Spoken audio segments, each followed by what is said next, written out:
Welcome to my YouTube channel. My name is Jocelyn, and today I would like to talk about mental health and drink some tea. I'm drinking raspberry leaf with some honey and some cinnamon. Okay, so I would like to talk about anxiety because I do have anxiety, and I feel that I have been able to heal myself or cope, anyways, if you want to go that route. And I feel that if I have the capability to do it myself, then other people do as well. And maybe some people aren't aware, and maybe some people just need to be shown. Let's hear some facts about anxiety. Anxiety is the #1 most common mental illness among adults 18 and older. It affects 40 million American citizens. And it affects like 240 million people in the world, and which makes it the #1 most common mental illness in the world as well. And yet in the United States, only 36% of people who suffer receive treatment. And that to me is insane. So that's just like a lot of people are walking around, and this is just a fact about mental health anyways, but a lot of people like are walking around in their minds, in their heads, and like not receiving any help, and like living day to day feeling this way, thinking this way, and it really affects, like, after time will affect people's well-being, mentally, physically, emotionally, like. And so I just want to help spread that knowledge. So I also Googled the Google definition of anxiety, and it is intense, excessive, and persistent worry and fear about everyday situations. And like that's exactly it, because like most people do experience anxiety and like that high overwhelming feeling when they like are afraid of heights, or they're about to speak out into the public speaking. And those are like normal things to be nervous about because they're not everyday situations. But having anxiety is like being scared or being in your head, and I'm gonna be real, sometimes it's about little things, sometimes it's not, because people some people have gotten anxiety from post-traumatic stress, whether that be whatever you have been through in your life that has caused intense repressed emotions that causes triggers and that causes you to feel these type of ways, or whether it's childhood trauma, and everybody got childhood trauma, let's be honest. So honestly, everybody can do some healing.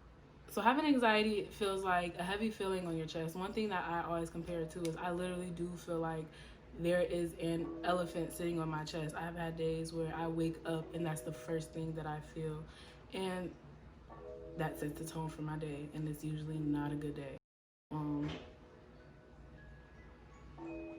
And so other physical symptoms of anxiety could be your heart pounding, which makes you feel like you can't breathe sometimes. It affects your lungs, your palms sweating, or you'll feel, I don't know if anybody else, but I feel like really tingly, very nervous in my palms.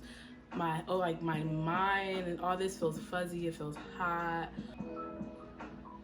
And anxiety for me is rooted from fear and worry. It's fear or worry that something's gonna happen. It's usually about being stuck in the future, and we can't control the future, so you gotta let it go. It causes you to overthink when you're constantly worried about what if this is gonna happen, what if that's like this happens, what if, and which causes a roll and gets you into the rabbit hole. And like at that point, if you're like me, it creates anxiety attacks and being overwhelmed and crying and not being able to breathe and just like not being yourself. The thing that I would like to talk about that has helped me deal with anxiety and getting out of my head and being more present is grounding. So grounding, I guess, would actually be the general of everything that I do. And for me, grounding is being more present, being in the moment, and like bringing my mind back to reality, back to like what's going on right at this moment. Because often what happens with anxiety is that you're overthinking. You're overthinking about the future, you're overthinking about what somebody feels about you, what somebody thinks about you, or you're replaying old things that happened in your head. And like, you're not in the past and you're not in the future, you're in that present moment, right then, right there. And so grounding allows us to come back into our physical being and kind of like take a deep breath and pause and like recollect yourself, so you can figure out why are you feeling this way. That way you're not having a panic attack, or you can decipher whether is this my reality right now or is this something that I'm creating in my head. And I feel like that's a very big thing with anxiety. It's a big question that we often have to ask ourselves: is this my reality? Is this what's happening right now? Or is it something that I've made in my head based off of some trigger, some trauma, or some self-belief or worry or fear that is not helping me?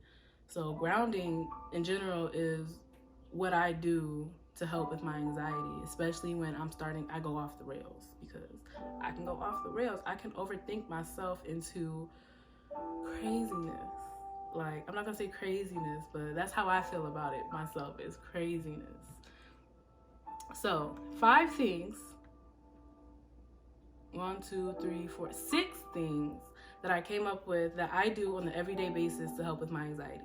So number 1, this is the first thing that I noticed that I did when I was younger, and it still helps me now, is taking a walk. Like, when I'm overwhelmed and I'm anxious and I just don't know what to do with my emotions, I just walk. Like, it's something about being out in nature, and that allows you to take a step back and be present, or to actually go through what's going on in your head and think things through by yourself. And it's really that solitude and being out in nature that helps you recollect and really think and calm yourself down, especially if you're very anxious, you feel like anxiety or panic attack is coming along, then you can walk it out, ground yourself. Walking barefoot is actually very, very good for your health, very, very good for your nervous system. Google it. The next thing for helping with my anxiety is a thing that I learned the very first time I caught myself having an anxiety attack. It is the 5 senses. And so, short story, I got into it with my boyfriend, and this was like a long time ago, and probably when we first met. And so my anxiety might have been at its like peak at that time. And so we got into it, and it was like my thought, something for me overthinking and just worrying about what ifs and replaying old things in my head. And it got so bad, like I got so embarrassed, I locked myself in the bathroom. And I remember just like, I don't want to keep dealing with this. Like, why? And I didn't feel like it wasn't normal, but I just felt like I could approach things a lot better. Like, something's gotta give. And so I went ahead and went on Google, and this was like back in 2018. I went on Google and I was like, how to help yourself from a panic attack, an anxiety attack. And the first thing they recommend is the 5 senses. And so you sit down, and or if you're standing wherever, you can do this anywhere you're at, and from 5 to 1, you notice 5 things that you see. So I see a green tree, I see a painting, I see a leaf, I see a laptop, I see a lighter, I see a cup of tea. I don't know if that's 6 things. 4 things that you can touch, like 4 things you can feel, and then 3 things that you can, I want to say, taste or smell. I want to say 3 things that you can smell. I don't know, you get the whole thing though. And that really, really helps because it really brings your attention out of your head back into your reality, like back into what you're doing at this present moment. Because like I said, anxiety is the worry or the fear of your past or your present. I mean, your past or your future, which you are not in neither. You are in your present, which that's your reality. That's what you need to focus on. The next one goes into breathing, taking deep breaths. I've had to experience like really, really taking deep breaths. Is I am not a fan of blood. Like, I pass out, or like I feel like I black out every time I like get my blood drawn or see blood. And so when I first started working at the daycare, this girl fell and she hit her nose and blood was everywhere. And I remember just looking at it and like feeling lightheaded and feeling like, oh. And my coworker at the time, she was like, girl, if you're not okay, go outside. Like, so I went outside and I had to breathe. Like, I mean, that's a whole separate, like, blood, that's still a thing. Like, I'm sorry, I'm not watching myself get my blood drawn. But that's the first time that I use breathing as a way to calm me down. And so I breathe, and you do it slow. And it's important to remember to breathe in through your nose, out through your mouth. And when you pay attention to breathing, you are focusing on yourself and you're pulling your mind out from whatever you're thinking about and into your breath. And a simple 5 deep breaths can help restart your nervous system. And that brings you back into the present moment. Breathing goes into meditation to me because what really helped me is when I first started meditating, I did not like, people get this misconception that when you meditate, your mind is completely blank and that you're just like in some type of realm or whatever. And I wouldn't say that. I would say that when you meditate, you do get that busyness in your mind. You do start to think about what you ate today, that color of the dog that you saw, or what your boyfriend said to you, or the dress your best friend was wearing. I don't know, but like when you sit down and you start to take those deep breaths and you start to relax yourself, you're going to have all that busyness, because that's probably the first time you realize how busy your mind truly is. And that's okay. That's a very normal part of meditating. Like, for me, what helps is when I am going through too much, breathe. I literally tell myself in my head, breathe, focus, and just start paying attention to my breath. Every time you feel yourself thinking about something that isn't important, you bring your attention back to your breath. And I feel that meditation is for the things that need to come up, a time for that to come up, if that makes sense.